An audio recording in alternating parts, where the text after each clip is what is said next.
Hey friends, Mark from Sub Performance Group here. We're at Finn McCool's for her Northern Voice Music Festival, and I am sitting down with Thea May. Hey! And it's time for another Ask an Artist Some Questions with Thea. She just finished performing today with Falcon and with Natalie Crispo, but last night she was opening for Susan Gluekark, so that was quite exciting, and we've heard such rave reviews from not only from Susan, but especially from Thea. Everyone was just moved by her performance, and I'm super stoked to be sitting down and chatting with you today. That's so exciting. It was such a good night. It was so amazing to actually meet Susan, because as an Indigenous artist, she was one of the women that have paved the way. So it was really amazing to be in her presence, number one, and number two, be able to have the gracious opportunity to open for her. So that was really nice of you to have me there last night. So Absolutely. Thank you. Yeah. So Thea, are you ready for some hard-hitting questions? I'm ready for the hard-hitting questions. Awesome. Yes, okay. Ready. So who inspired you the most while growing up? I won't lie, I loved J-Lo. I was like I'm a 90s kid, so I was really, really influenced pop-wise. And then when I discovered Pink, she became my kind of my secondary influence. It wasn't until I got older that I really started like reaching into the past and being inspired by people like Stevie Nicks and Janis Joplin and stuff like that, because I actually had a really big fight with the rasp that I had in my voice when I was younger, and I was like, I just want to be like J-Lo, like why can't I do it? And so it was growing up in kind of that Pink transition. She really like hit it for me, being like, hey, I could do both. You know, you can be a rock girl who likes pop music. So that was kind of my first subtle, you know, plus I was a Spice Girls. So you started off as Thea from the block, and then Yeah. and then you transitioned And then I kind of into, found my roots. yeah. Yeah. I mean, you know, I love pop music, and I think like even right now, like as an independent artist and being a singer-songwriter, I've written a lot of pop music, and now my genre is very much moving into more rootsy Canadiana, Popacana styled music that just sort of really can take the natural route of where I came from and the experiences that I've experienced. So I'm very excited about that portion of finally coming into myself. And when we get to the question about what my advice is, I'll continue on that one. Cliffhanger. Yeah. So if you could choose anybody to collaborate with, who would you choose? Who would you want to collaborate with? So currently my biggest goals of collaboration, I'm reaching for the stars here, but I would love to collaborate with Zach Bryan or Tyler Childers. Those are two really major influences of mine right now. But I'm also a huge Taylor Swift fan. So it would be a dream to write with her. It would be a dream to just collaborate in any sort of creative sense with her. I feel like she was a massive influence on my songwriting. And you know, she came along later in life. She wasn't like a childhood aspiration. She was more like I was 17, she was 17, and she kind of opened the door to writing about your feelings and writing about, you know, truth, and also being a pop artist. So those are the three, those are like and they're in different areas, but that's like my sound kind of combined is those two people, like the Zach Bryan, the Taylor Swift meet each other in the middle. That's what my new stuff is going to be like. So were you one of the ones that were on the wait list forever? I'm on the wait list right now. All right. Yeah, I've been manifesting Taylor Swift tickets every single day. I've been going live on TikTok, singing her songs every day. I even put one in my show last night because I was like, it's going to happen. It's going to happen. You've put it out in the universe? and I'm putting it out right now. So what's one thing that you learned early on in your career that has made you a better artist? You have time. I think it's such a confusing time when confusing and exciting when you discover your talent, and then you're so eager to get your talent out there. But I find the question is what? Just like what's something that you learned early in your career that made you a better artist? So what's made me a better artist is just knowing that the way that the system works and the way that the algorithms work, just because people are not seeing your work and hearing it when you initially put it out, there is time. Keep putting music out, because the more music you have in a catalog, the more you have chances for people to, you know, press play on your page and play it. So my biggest thing is to always keep writing and don't get too focused on just the one release. Right. Remember that you have so many things inside of you, and to just always keep creating. And you never know what's going to click with You somebody. don't know. You really don't know. I wrote a country song. I have rock songs. I got pop songs. You know, it's like what's going to hit and what is going to feel the best. So yeah, my advice is to just never, ever stop creating. You have to keep writing, even if it's just a thought, a word. Always have your little, you know, just always be doing it. That's my biggest advice.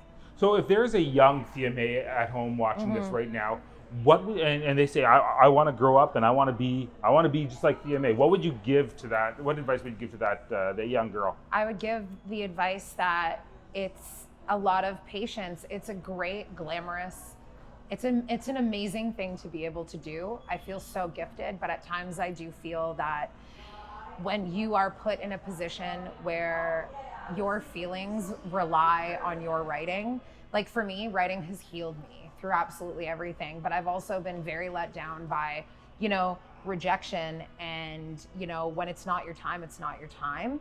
And I think that my biggest advice is just do not stop. Like, just because somebody has said no to you. I auditioned for The Voice. I auditioned for Canadian Idol.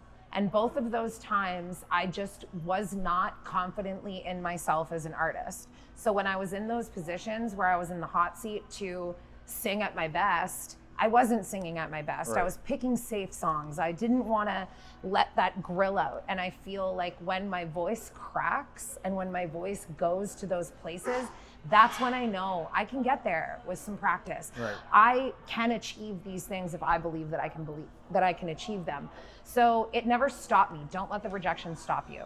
That's one of the biggest things, because there will always be someone. I remember I was 6. I got off the stage on my reserve. I did my first concert, and I was the first time I ever sang and danced at the same time. I think I was six or 8, around that age. And I had a young man who was a little bit older than me tell me that I sucked. He was like, "You just think you can sing. Some people just think they can sing." And that burdened on me for years. Like, I'm 33, and it took me till I was about 24 years old to start confidently playing in bars, you know?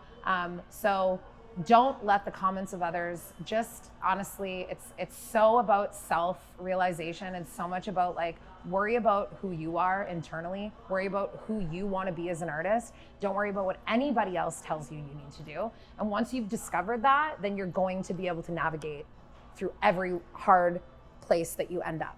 So that would be my, it's just keep yourself, because it's so hard. We get so destroyed. Like, you know, there's so much judgment. It's a massive world. There's so much talent. And sometimes, you know, it's more than talent. It's a business. It's a big, scary world, right? But music, let it continue to heal you, and let it continue to be art, because when it becomes work, you have to learn how to separate those things. So. And what's one piece of advice that was given to you as you were progressing in your career that you feel has made you a better artist? So most recently, and I mean, the question of like who is upcoming, I'll mention her name now. So I have a friend, her name's Liz Lockery. She's a very well-known up-and-coming Canadian artist who's just toured Europe.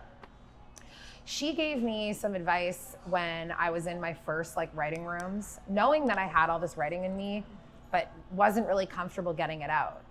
And she told me to never forget that I can inspire the people who I've been inspired by. Right. And so, and I live by that now, because I am constantly inspired by youth and constantly inspired by new artists that I meet. And so the hierarchy isn't real. You know, when you meet the people you look up to, they're people. They are people who have experienced, lost, and fought for, you know, whatever they had to.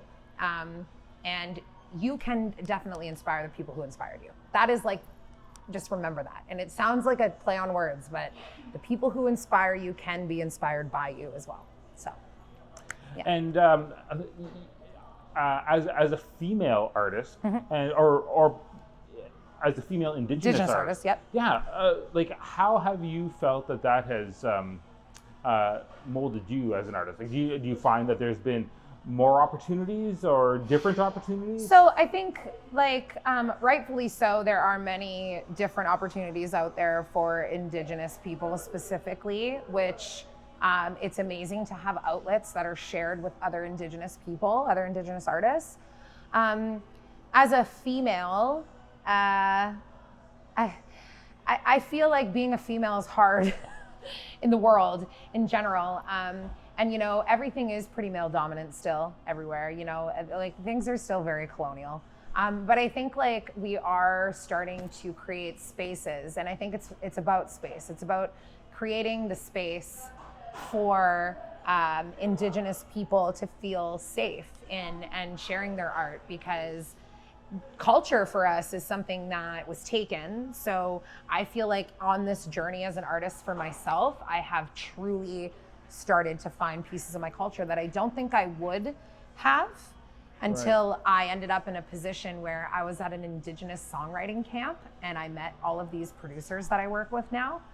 And they were like, put something of your native language in here. And we're looking at them like, the language we don't have. Right.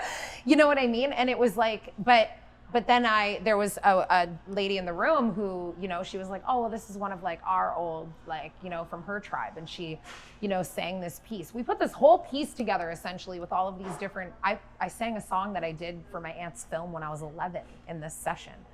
And it was like, I just watched my culture come out of me in a way that was natural, in a way that I didn't even know it existed, right? So I find that this journey musically is really just like, really taken me, because I've met so many amazing people in the Indigenous music industry as well.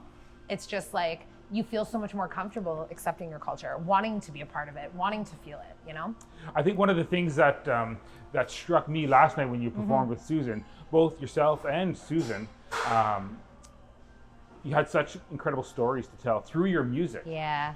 About your past and the past of your people. Yeah.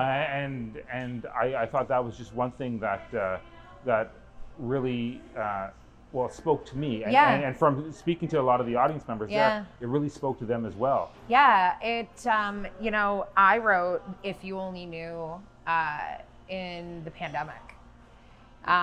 There was the huge Black Lives Matter, you know, that was actually my realization of how much I suffered oppression without realizing that I suffered oppression.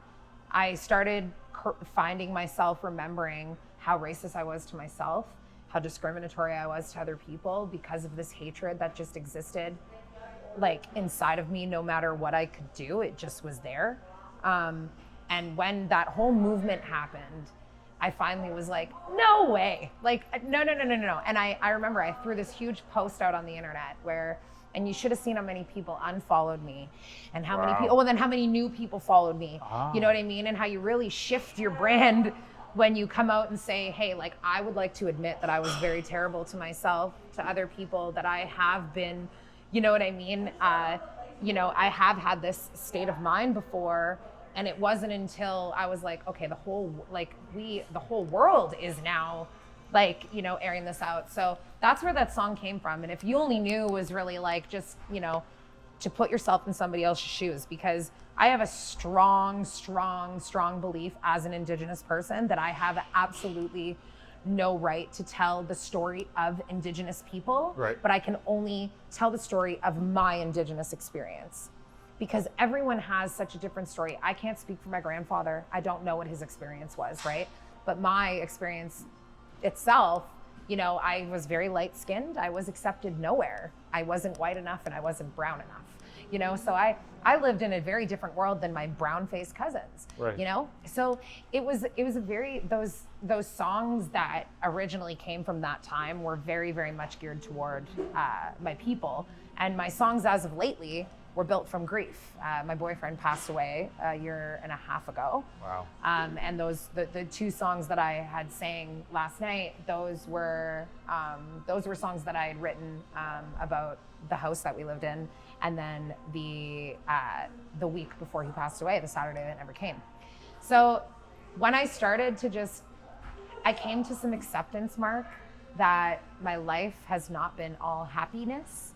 and I was really trying to write happy music. Right. And I couldn't write happy. I had nothing happy to write about. Right.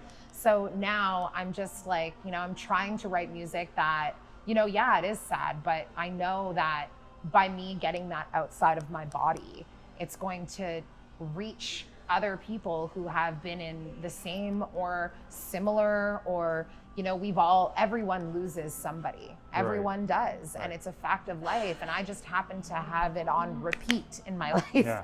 So, it was beautiful to be able to share those songs, and it's real music, and it's real, and it makes me feel real. Yeah. I'm not just playing covers. I'm not, I'm finally finding what my sound sounds like, and it's because of these tragedies that I get to do that. So you had alluded earlier to a new artist that you're just right now obsessed with. Yeah. Tell us a little bit about her. So Liz, I love you. Liz is she's just a really good friend. She's a female artist. She's Trinidad, and she is out of Toronto. She's an R&B artist. She works with Adrian X. I don't know if you're familiar with his name. So she's actually been a co-writer on the Fade Out that you heard yesterday. Yeah. So she co-wrote that with me. I love Liz's music. She's brought me into a lot of different groups of people, which has been amazing. I don't get to see her as often as I'd like to because we're both very busy. Liz is off. She was just off touring. She's in LA right now. It's just her pureness. I think her and I we talk, and every 3 months we have this 2-hour long deep conversation, and then we're both really inspired, and then we come back to each other like I wrote a song because we had this conversation. So it's really amazing. I'm just excited to continue to meet Canadian artists because I do get the luxury. Lots of guys, to be honest, but the females, we love to meet them. There's lots of men in this industry. Shout out to Liz. Yeah, shout out to Liz. Yeah. I love you. So we're going to wrap things up here, Thea, but just for Subby Performance Group, her Northern Voice is all about showcasing women in our community and giving them a spotlight to shine and just raise awareness. Yeah. That's what it means to us. What does her Northern Voice mean to you? Well, it's not shy of anything different. It was amazing to see a lot of the female faces that, I've been kind of out of the circuit for a little while in town as I've been writing for the last 4 years. I'm kind of just getting a little bit of my groove back in the bar scene, slightly. But it was really nice to see artists that I'd never heard of. So that was really cool. So I think this event would mean empowerment to me. This event would mean opportunity. This event means supporting. Females have a history of, we want to bring each other up. And I think that having the female collaboration, like Natalie and I collaborate, and bringing each other up. There's space for all women. There's space for all of us. And I think one of the most beautiful things was that this event created space for all of those women and their own highlight and their own advice and everyone's personal experience and different levels of, music and different types of music. So it just means that we're starting to create space and prioritize it. Wonderful. And that's really important. Yeah, absolutely. Thea, we are absolutely blessed that you performed for us so last it was night gorgeous. with Susan, and then on finally a sunny afternoon. A whim. Yeah. We got a patio. That's right. Performing with Falcon and Natalie. Listen, if anybody out there wants to find you on the socials, where do they go? I'm just at Thea May Music. I am wearing a green shirt. I have a hacked Instagram account that I can't get rid of. That was hacked the day my boyfriend died. Oh yeah, not a good day.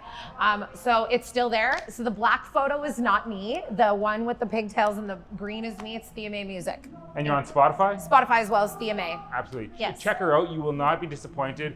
Powerhouse vocals and just songwriting. Lots of songwriting. And just an awesome, powerful woman that we're just so much. thankful that you're I'm really happy to be here. All right. Me and all my personalities.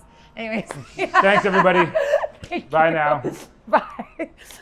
Released a single, and and that happened on Indigenous Peoples Day of this year. And her album is going to be coming out in September. So Thea has a beautiful voice. If you're interested in learning more about her, seek her out on social media. She does have a website, and you know, it's always awesome to support local. Yeah, give it up. I'm going to invite my friend out here with me, though. This is my friend Julio, also known as Falcon. Some of you might have seen him today if you're at Gross Hartman Amphitheater. He's playing with my friend Natalie. So my name's Thea May, and I am from Atikomikshinganishnaabeg. I'm very honored to be here, and I'm going to start this off with the song that I did release on Indigenous Peoples Day. It's called If You Only Knew. On the radio, it does feature a gentleman named Odario, but I have made a Thea's version, so you are going to be the first to hear it.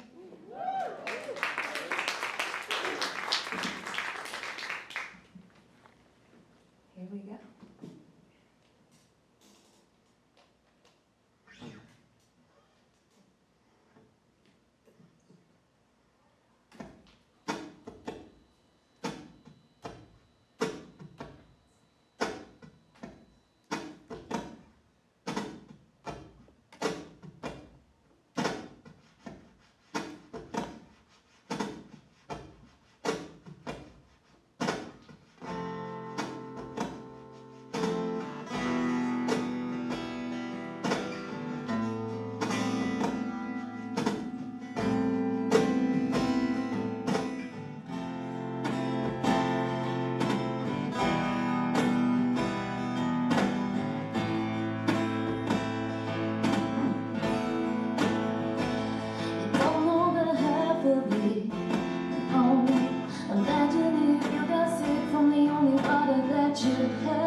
If you only knew, and tell me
attention.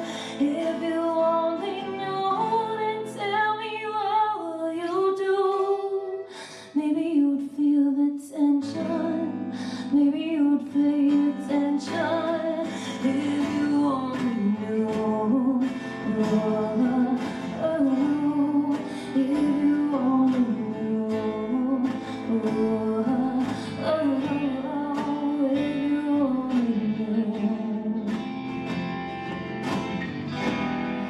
If you only knew.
Thank you so much. So these next two songs that I'm going to play for you are definitely curated from a very sad place. I won't tell a story, but take them as you will. They're very special to my heart. And yeah, here they are. The first one is called 621 High Street.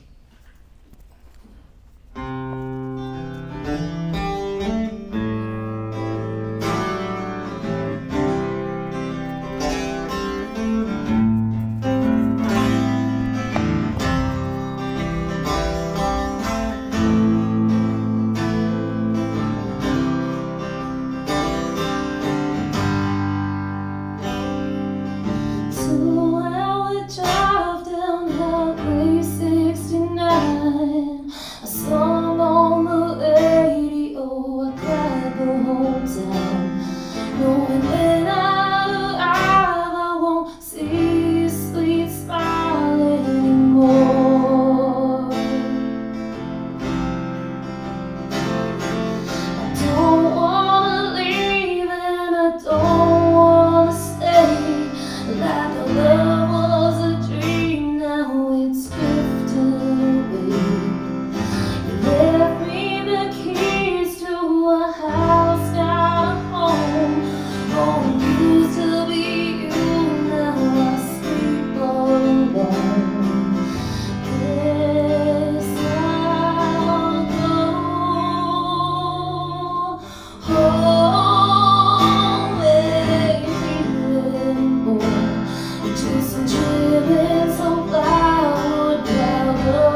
res up here. With my Tick analogy. This next song is called Saturday. It's about the Saturday that never came, actually. It's really, yeah, here we go.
you all night.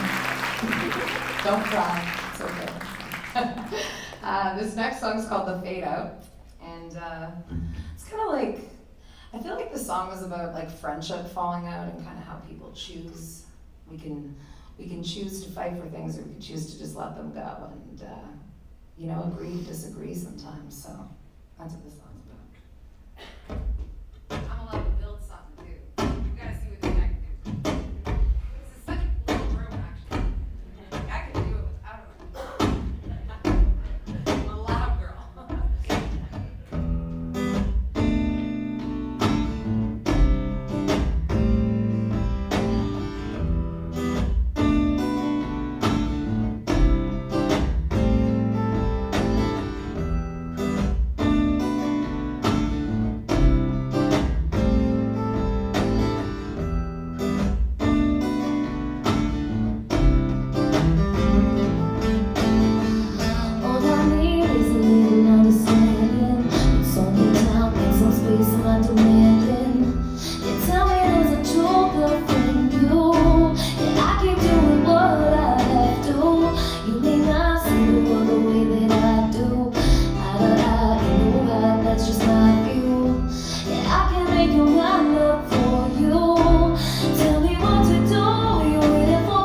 inspiration. If you don't take the weight off me, you know that there could be a breakdown, a breakdown.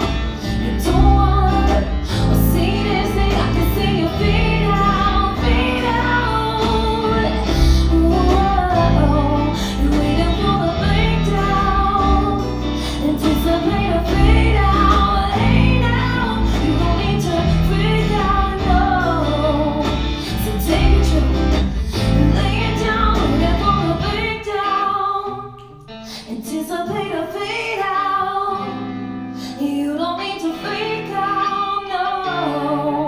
So take a trip and lay it down.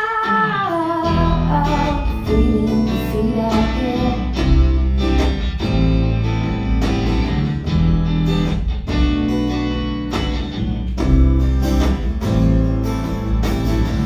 Sit down and let me tell you what we're gonna do. I got no shit I don't need more from you. You're waiting for the breakdown. What's it gonna take now to get through?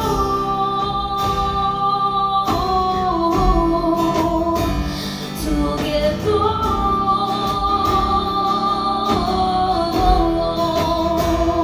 You're waiting for the breakdown, anticipate a fade out. But hey now, you don't need to freak out, no.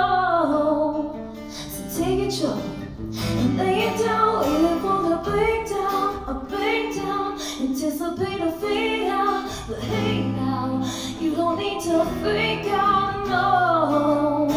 So take a trip and lay it down.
Okay, this next song is brand new. I'm playing some songs that you can't find right now because they're not out yet. But so you guys are getting exclusive. I'm like testing the waters here tonight. So this is big news. This song is I wrote a letter to grief, and this is the song that I have come up with. I love this. I have no idea where it's gonna go beyond this moment. It might be a dance tune, who knows? But right now it sounds like this. Hi, Tony. I wanted to see where you were. Tony's my biggest fan. He's had my back for 7 years now, and we love Tony. So go ahead for Tony and Brandy for always, never ever letting me down, always being there, forever VIPs.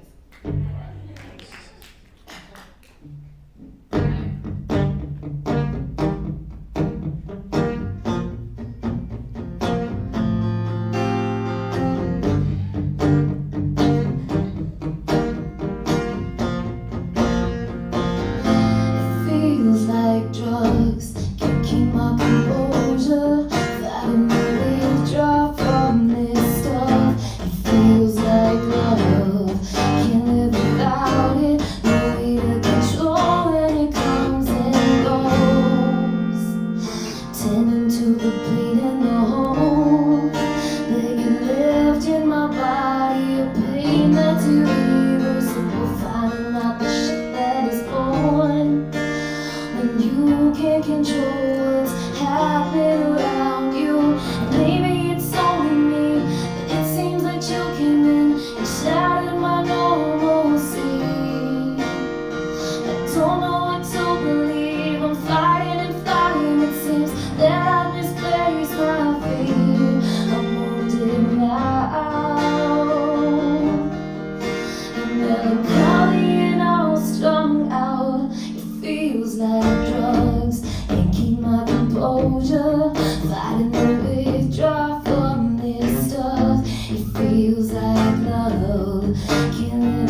Falcon for being the best. The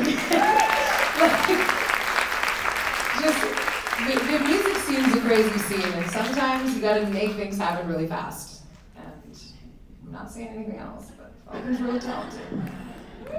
Okay, so this next song. Okay, I'm actually doing it though. Okay, so I wrote this song about a guy that I dated in the summertime, and he loved Morgan Wallen, okay? We like him, right? Like, we like Morgan Wallen. But I don't anymore, because he ruined it. So this song is called You're the Reason I Hate Morgan Wallen. And I'm gonna tell you, it's not finished, but I've got the most chunk of it. So this is me just testing the waters. It's pretty catchy, it's fun. Yeah, here it is.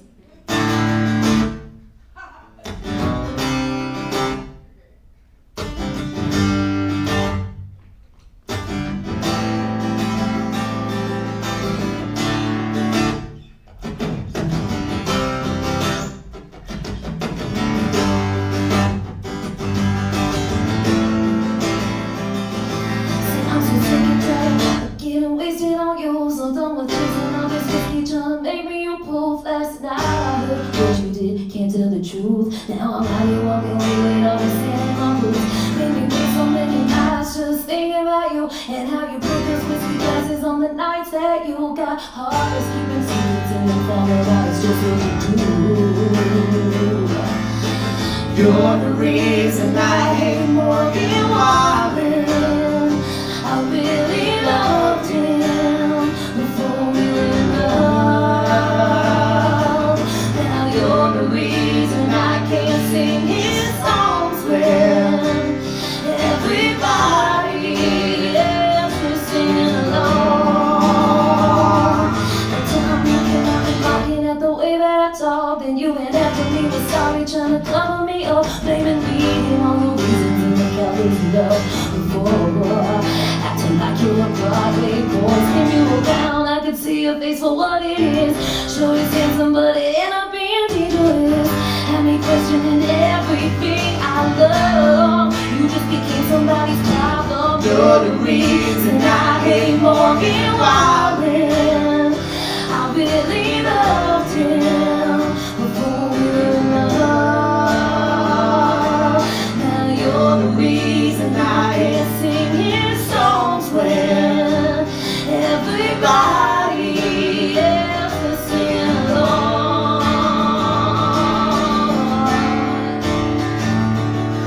I don't actually not like him, you know? It's just, there's no offense.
You're the reason I hate Morgan Wallen. I really loved him before we were in love.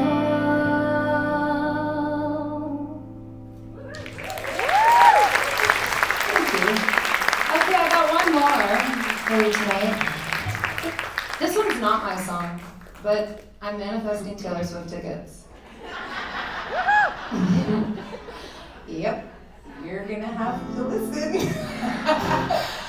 Because I've told Mike, if I just keep honoring the Queen, I'll get tickets. You know, the code will come through. It will. So I make everybody like her, though. So here we go. This is Maroon, and I love this song, and it's underrated. And I'm gonna let him do his thing.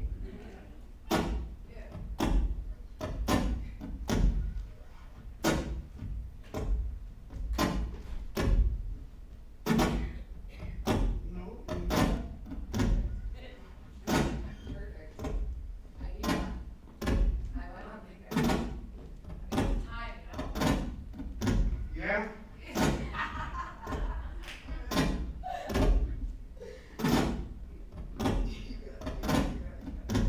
Here we go.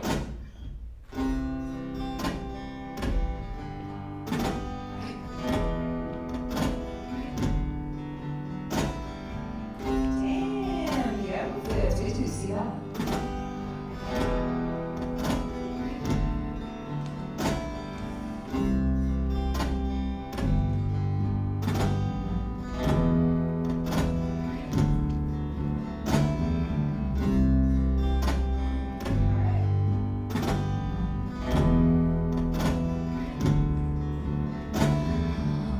When the morning came, we were cleaning incense off your flying ship, 'cause we lost track of time again.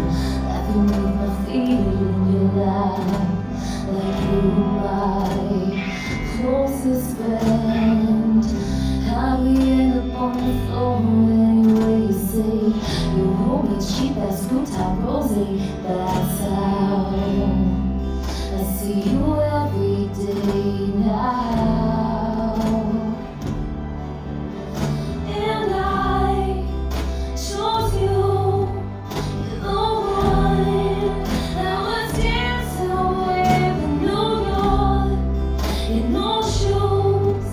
I looked up at the sky and it was love deep on my t-shirt when you splashed your bonnet to me.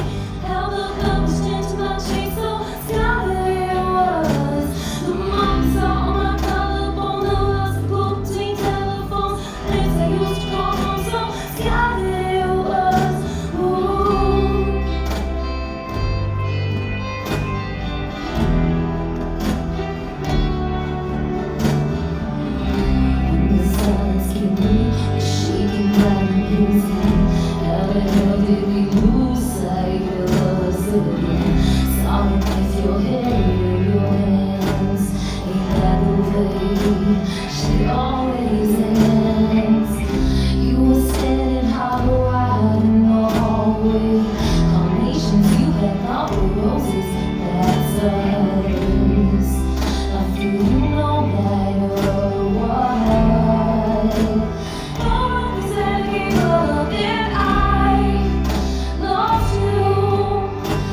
appreciate all of you. And I'm very excited for Susan to come out. I got to meet her earlier. She's so sweet and such an influence. Thank you. So look forward through. And if you can just for 1 second give all of the attention to Falcon. Who is absolutely fabulous. Such a great work dad. We love him. And we'll see you soon. Thanks.